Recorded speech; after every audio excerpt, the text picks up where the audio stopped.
Saludos, mi nombre es Pablo Medina, soy estudiante de licenciatura en Teología de la Academia de Ginebra. En esta ocasión, para el curso de Educación Infantil, presento un resumen de los capítulos 11 y 14 del libro Cómo pastorear el corazón de tu hijo, escrito por el autor Ted Tripp. Ted Tripp es el pastor principal de Grace Fellowship Church en Hazleton, Pensilvania. Él y su esposa Margie tienen 3 hijos y 7 nietos. Ted tiene una maestría en divinidades del Philadelphia Theological Seminary y un doctorado en divinidades del Westminster Theological Seminary, con énfasis en consejería pastoral. Es el autor de Cómo pastorear el corazón de tu hijo. Escrito para padres con hijos de cualquier edad, este interesante libro ofrece perspectivas y procedimientos para guiar el corazón de su hijo por los caminos de la vida. Cómo pastorear el corazón de tu hijo brinda nuevos enfoques bíblicos para la crianza de los niños. Sin más preámbulo, entonces, veamos una reseña de los capítulos 11 y 14 de este libro. Este capítulo 11 se titula Adopta los métodos bíblicos, la vara. Es parte de una serie de capítulos que comienzan con el capítulo 8, donde cada título comienza con esta frase, adopta los métodos bíblicos. Y se trata temas tales como en el capítulo 8, adopta los métodos bíblicos, la comunicación. Capítulo 9, adopta los métodos bíblicos, tipos de comunicación. Capítulo 10, adopta los métodos bíblicos, una vida de comunicación. Capítulo 11, adopta los métodos bíblicos, la vara. Y capítulo 12, adopta los métodos bíblicos, el llamado a la conciencia. En el capítulo 11, que es con el que vamos a comenzar hoy día esta reseña,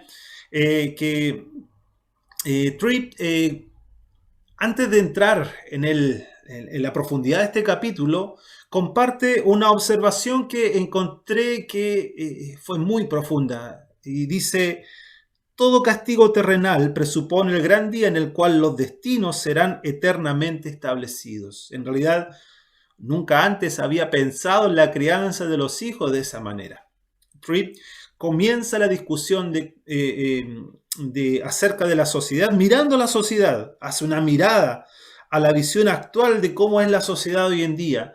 Por supuesto, menciona el hecho de que la vara como disciplina ya no es una idea en boga. Y muchas personas en la sociedad actual ven esta forma bíblica de castigo como un abuso infantil.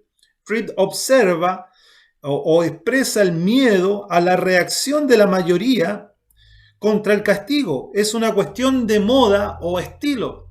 El mundo de las ideas está en continuo cambio. Las ideas tienen sus periodos de popularidad e impopularidad.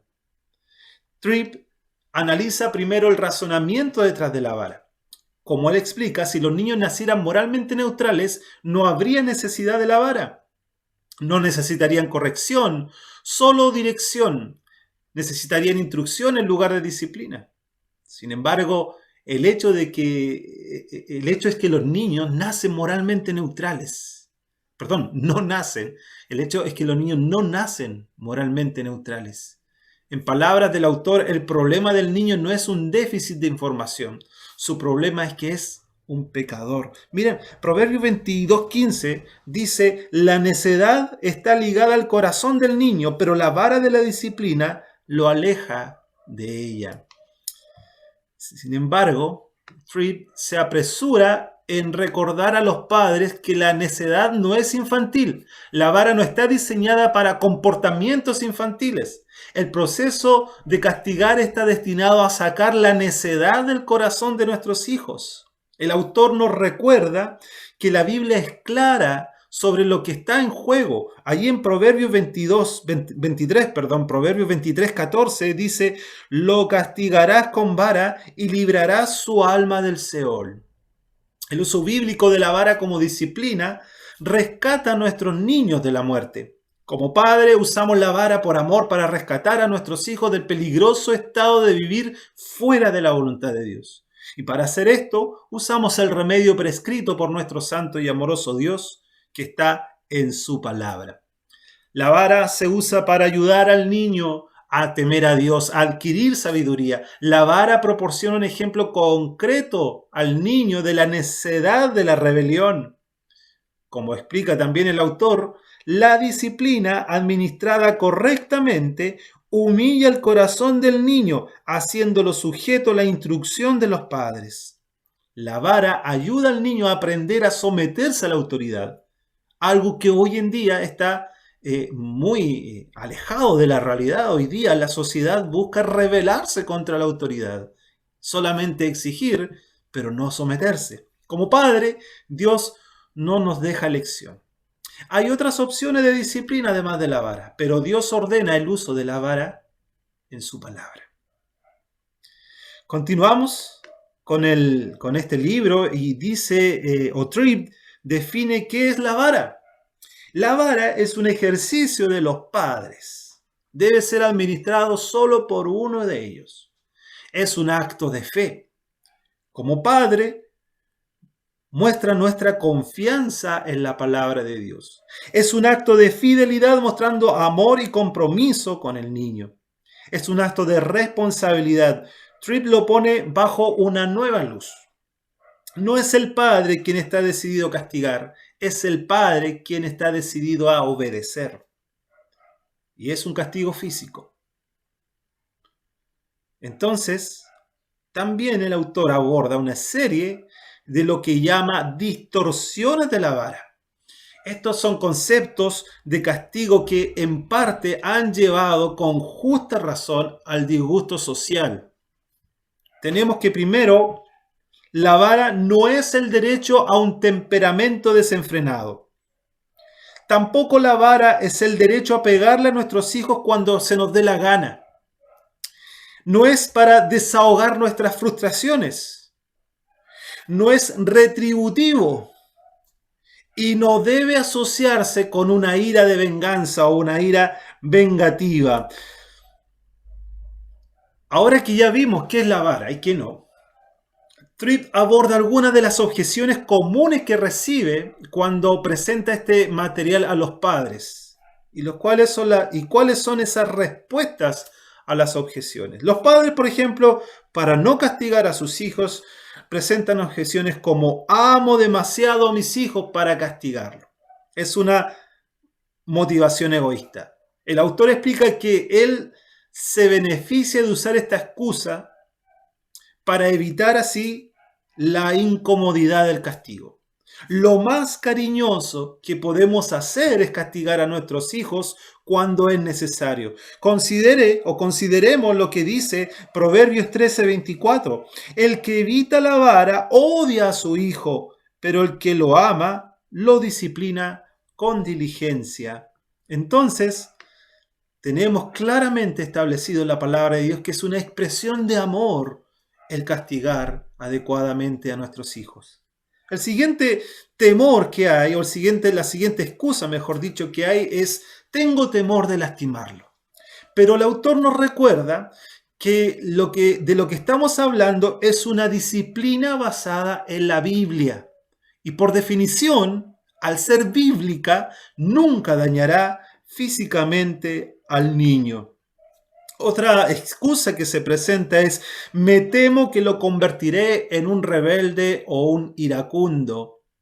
Y para eso entonces Tripp va nuevamente a la escritura y tenemos allí en Proverbios 29:17 que dice, disciplina a tu hijo y te dará descanso y dará alegría a tu alma. La Biblia nos dice que lejos de la rebelión y la ira, la vara conducirá a la paz y al deleite. Muy contrario a lo que dice hoy día la nueva psicología, la psicología actual, ¿no es cierto? Que el castigo produce hijos rebeldes, hijos iracundos, hijos violentos, pero la palabra de Dios no nos dice tal cosa.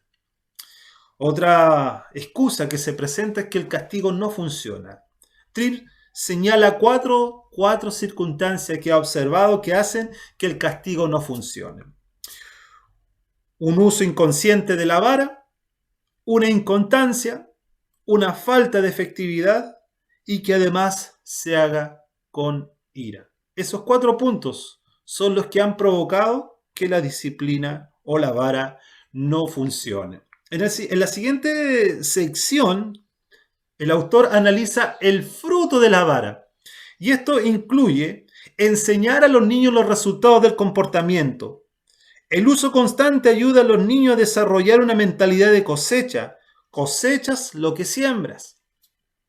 Muestra la autoridad de Dios sobre los padres como un ejemplo de sumisión y autoridad. Demuestra el amor y el compromiso de los padres con los niños. Resulta en paz y justicia. Le da a los niños la seguridad de la disciplina. Devuelve al niño al lugar de la bendición.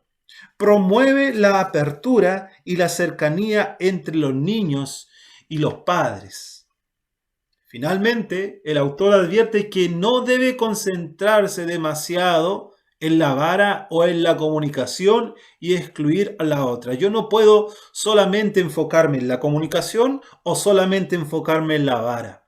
Él aconseja que si te enfocas exclusivamente en la vara o en la comunicación, será como un barco con toda la carga cargada en un solo lado. La comunicación y la vara están diseñadas para trabajar juntas, mientras que la vara mantiene la autoridad paterna basada en la escritura, en la palabra de Dios. La comunicación prohíbe la disciplina fría y tiránica. Tripp concluye que los padres autoritarios tienden a carecer de amabilidad. Los padres permisivos tienden a carecer de firmeza. El autor nos invita a evaluar qué distorsión de entrenamiento bíblico tendemos a hacer y esforzarnos por lograr un mayor equilibrio. Y así es como pasamos al capítulo 12. El capítulo 12 dice: adopta los métodos bíblicos, el llamado a la conciencia. Las cuestiones de la comunicación y la vara que se tratan en los últimos capítulos implica dos cuestiones adicionales que se tratan en este capítulo: apelar a la conciencia y centrarse en la obra redentora de Dios. Apelando a la conciencia o la apelación de la conciencia es una parte de este capítulo que se está tratando, y dice que como padres, para que la corrección y la disciplina sean efectivas, deben dirigirse a la conciencia de nuestros hijos. Los niños se excusarán o se acusarán a sí mismos debido a su conciencia. Como explica el autor, esta conciencia dada por Dios es un aliado en disciplina y corrección. Tus llamamientos más poderosos serán los que hieran la conciencia. Y Tripp, el autor, señala Proverbios 23 como un buen ejemplo en sus numerosos versículos de este capítulo, como el 17, el 19, el 22, el 23, el 26. Estos versículos hablan que este método de apelar a la conciencia, ¿no es cierto?, modelan nuestra apelación. El autor explica que la vara llama la atención, pero la conciencia debe ser arada y plantada con la verdad del camino de Dios. Tripp nos recuerda que en la corrección debemos ir más allá de los problemas externos del comportamiento y abordar los problemas del corazón para que nuestros hijos se enfrenten a su problema fundamental, que es su orientación hacia Dios. Hacemos esto y exponemos los problemas del corazón apelando a la conciencia de nuestros hijos. El autor describe esto como el adjudicador dado por Dios del bien y del mal. Tripp también señala el poder del Evangelio para herir las conciencias. Luego pasamos al siguiente tema, que es corrección con un enfoque central de la redención. Y la primera oración de esta sección proporciona un excelente resumen. Dice: el enfoque central de la crianza de los hijos es llevar a los niños a una evaluación sobria de sí mismos como pecadores. La cruz de Cristo debe ser central en nuestro esfuerzo. Como padre, para criar a nuestros hijos es elemental tener en cuenta el eje central debe ser la cruz de Cristo. La disciplina debe estar orientada a ayudar a nuestros niños a comprender su total y completa incapacidad para cumplir con los estándares de Dios. Y, y que estarán ausentes de la gracia y misericordia de Dios. Para hacer esto, el estándar que mantenemos a nuestros hijos debe ser tan alto como el estándar de Dios. El autor lo resume así: el estándar de Dios es el comportamiento correcto que fluye de un corazón que ama a Dios y tiene la gloria de Dios como el único propósito de vida. La única otra opción es bajar el estándar de Dios a algo que creemos que nuestros hijos pueden lograr. Al hacerlo, alejamos a nuestros hijos de la autoevaluación que es necesaria para llevarnos a la cruz de Cristo. En última instancia, darle a los niños un estándar que pueda mantener resulta en una hipocresía y en una justicia propia, una autojustificación. Pasamos al capítulo 13, que nos presenta un resumen de lo que ha sido la primera parte de este libro. Desde el capítulo 1 hasta el capítulo 12 tenemos la primera parte de este libro. Y los fundamentos, habla aquí en un resumen, los fundamentos de la crianza de los niños cubiertos hasta ahora han sido lo siguiente. Nuestros hijos son el producto de dos cosas: sus influencias modeladoras y su orientación hacia Dios. El comportamiento viene del corazón. Por lo tanto, es importante no atacar los resultados, sino el corazón. Nosotros tenemos que enfocarnos allí. Es allí donde debemos trabajar. Por eso el libro se llama Cómo pastorear el corazón de tus hijos. Algo que llama mucho la atención en estos capítulos es que se habla, por ejemplo, qué importancia le damos al castigo cuando se comete algo. Por ejemplo, cuando quiebra algo de gran valor en la casa, lo rompe, ¿ya? Y cuando el niño tiene una pelea en el colegio. ¿A cuál de las dos fallas? Las dos son fallas y las dos hizo algo que no corresponde. ¿A cuál de las dos fallas le damos mayor severidad? ¿A aquello que tenía un valor económico o a aquello que tenía un valor para el alma, para la moral? Entonces es importante atacar o trabajar en el corazón de los niños. Los padres, también se aprendió que los padres tienen autoridad porque actúan como agentes de Dios. Somos representantes de Dios en la vida de nuestros hijos. Por lo tanto, nuestro deber no está en hacer lo que yo creo correcto para poder encauzar a mis hijos, sino hacer lo que Dios dice que es correcto hacer para encaminar a nuestros hijos para que sean personas de bien, personas que amen al Señor, personas que primeramente crean en Él. Por lo tanto, los padres debemos entender que tenemos autoridad al ser representantes de Dios, y al ser representantes de Dios nosotros estamos bajo autoridad. Nosotros rendiremos cuenta de cómo hemos hecho con nuestros hijos. Dado que el fin principal del hombre es glorificar a Dios y disfrutarlo para siempre, debes presentar esa cosmovisión a tus hijos. Ellos deben entender cuál es el objetivo principal de nosotros: glorificar a Dios y disfrutar de su presencia. Los métodos bíblicos son tan importantes como las metas bíblicas. Dios tiene dos métodos para criar a los niños: la comunicación y la vara. Y en los siguientes capítulos, el autor analizará la aplicación de estos principios a la crianza de niños en distintas edades y etapas de desarrollo. Es por eso que ahora pasamos al siguiente capítulo y en estricto rigor llegamos a la segunda parte de este libro llamada La crianza en las diferentes etapas de la niñez. Y comienza con el capítulo 14, que se titula De la infancia a la niñez, objetivos de la formación. Tripp define la infancia a la niñez como el periodo desde el nacimiento hasta los 4 o 5 años. Durante ese periodo el niño está pasando por cambios asombrosos que incluyen cambio físico, cambio social, cambio intelectual, cambio espiritual. En esta etapa debe haber un objetivo principal para la capacitación. Ese objetivo es inculcar lo siguiente: es un individuo bajo autoridad, ha sido creado por Dios y tiene la responsabilidad de obedecer a Dios en todas las cosas. Someterse a los padres es el resultado de estar bajo la autoridad de Dios. En otras palabras, someterse a la autoridad es lo que Dios ha llamado a los niños a hacer. Esta capacitación debe comenzar cuando son bebés.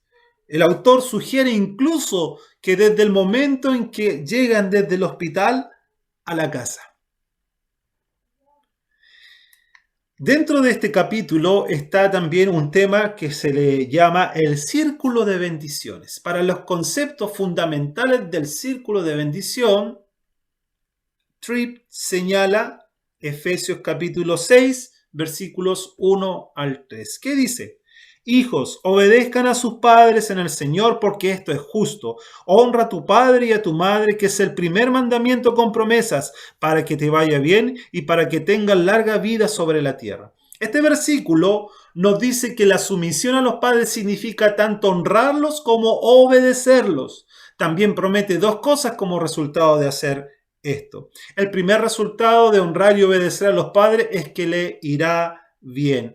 No enseñamos a nuestros hijos a obedecer en beneficio de los padres, sino en su propio beneficio. Cuando los niños se someten a sus padres, es un lugar seguro para ellos. Por otro lado, estar fuera de ese círculo de protección es un lugar de peligro para ellos. Como padres debemos devolverlos al círculo de protección. Si fuera algún otro tipo de peligro, no dudaríamos en actuar. Cuando están fuera del círculo de protección, nuestra reacción no puede ser menor. El autor, en el libro, ofrece un concepto visual que en este momento están viendo en pantalla, un concepto visual del círculo de bendición basado en este versículo. El siguiente tema a tratar en este capítulo es la pregunta: ¿qué es honrar? Y a continuación el autor pasa a definir lo que significa honrar a los padres. Su definición simple es: honrar a los padres significa tratarlos con respeto, estima a su debida posición de autoridad. Repito, honrar a los padres significa tratarlos con respeto y estima debido a su posición de autoridad. El autor explica que si un niño va a honrar a sus padres, va a ser por dos cosas: porque el padre lo ha formado para que lo haga y porque el padre debe ser honorable, si esa es la palabra, honorable en su conducta y apariencia. El autor explica que es difícil enseñar a un niño a honrar a sus padres porque vivimos en una cultura donde nadie es honrado. Hay ciertas cosas que a los niños nunca se les debe permitir hacer porque deshonran a sus padres. ¿Y cuáles son esas? Nunca hable con sus padres en imperativo, es decir, dando órdenes. Nunca hable con sus padres como lo haría con sus compañeros o sus amigos. Se les debe enseñar a expresar sus pensamientos y sentimientos de una manera que muestren respeto.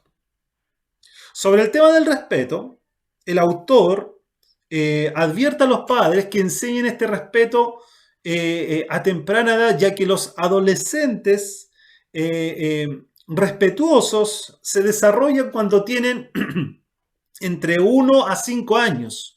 No cuando tienen 12, 13, 14, 15 o 16 años. Otra cosa, advierte el autor a los padres, es sobre la necesidad de mostrar respeto a sus hijos para enseñarles a respetarlos. Esto es muy importante, porque nosotros también debemos mostrar respeto a nuestros hijos. Y a veces tenemos que entender también que el respeto no trata de estar bajo autoridad a alguien, sino de darle honor, darle importancia, darle valor a una persona por quien es una persona, una criatura de Dios, creado por Dios, la imagen de Dios.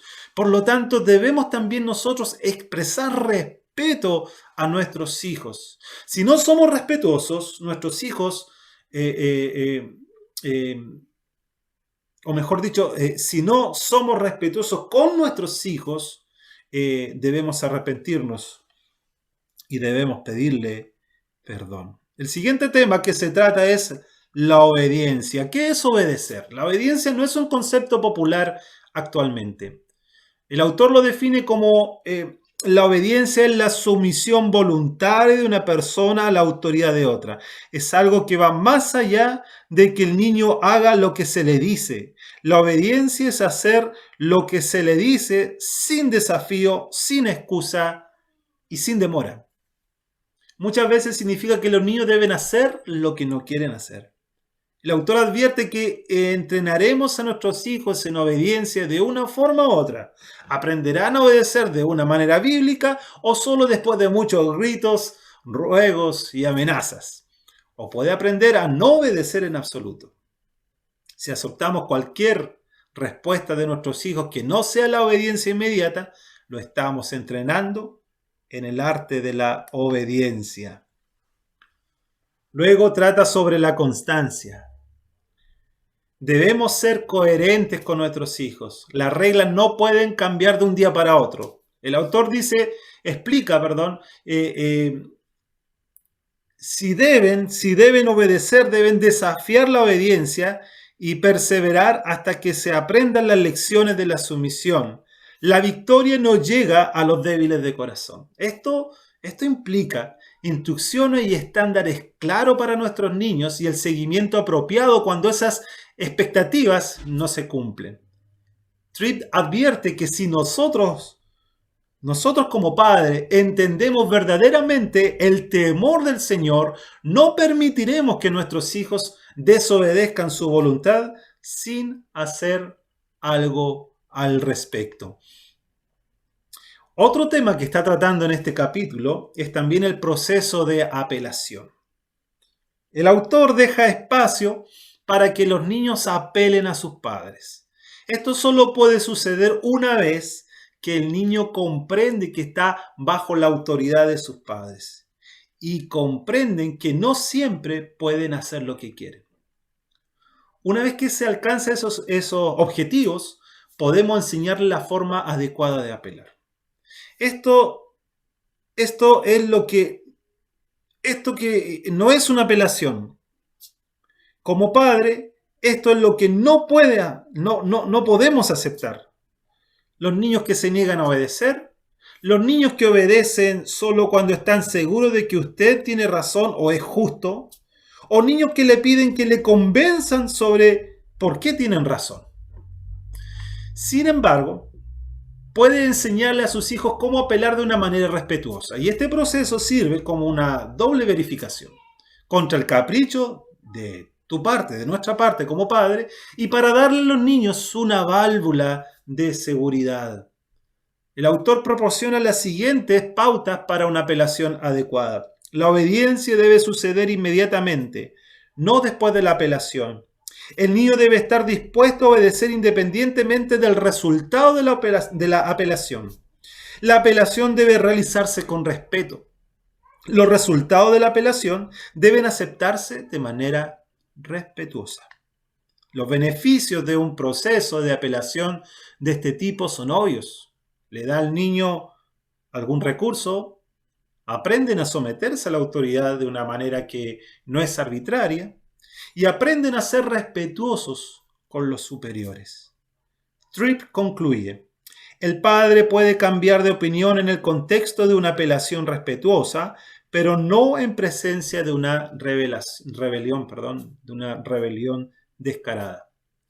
Tripp aborda la importancia de la sumisión. Aunque el niño no podrá apreciar completamente la importancia de la sumisión, entrenarlo para hacer lo que debe, sin importar cómo se sienta, lo prepara para ser una persona que vive por principios en lugar del estado de ánimo o impulso. Qué distinto es esto a lo que uno ve hoy en día, que la gente actúa según las emociones, según el estado de ánimo. Pero estos principios, La importancia de la sumisión provocará en los niños una conducta que esté arraigada en los principios y no en cómo ellos se sientan. Debe tener un punto de referencia fuera de sí mismo. No, el mundo no puede, no, el concepto es aquí que mi vida no puede girar en torno a mí. Mi referencia no debe estar hacia mí, entonces yo voy a comportarme y voy a actuar de la manera en que como yo me siento. Yo hoy día estoy alegre, los trataré a todos de manera cordial y me someteré a todos, pero si hoy día yo estoy enojado, entonces todos están mal y no respeto las autoridades porque yo estoy mal. No es eso. Aquí trata de buscar el punto de referencia fuera de sí mismo. Finalmente, Tripp ofrece algunos consejos a los padres cuyos hijos ya pasaron esta etapa en términos de edad, pero que aún no han aprendido los principios fundamentales de la sumisión a la autoridad. El autor ofrece lo siguiente: comience con una instrucción cordial y amable, enséñeles pasajes bíblicos como Efesios capítulo 6, ayúdelos a ver los beneficios de estar bajo autoridad, convénzalos de que la sumisión es el camino a la bendición y nunca trate de endulzar la sumisión. Significa hacer lo que no quiere. Pues bien, este ha sido el resumen de los capítulos 11 al 14. Espero que este resumen haya aportado a motivar a leer este libro y que sea de gran bendición para los padres creyentes en un mundo donde se quiere dejar de lado la disciplina y la sumisión y enfatizar la rebeldía y el egoísmo. Que el Señor les bendiga. Hasta pronto.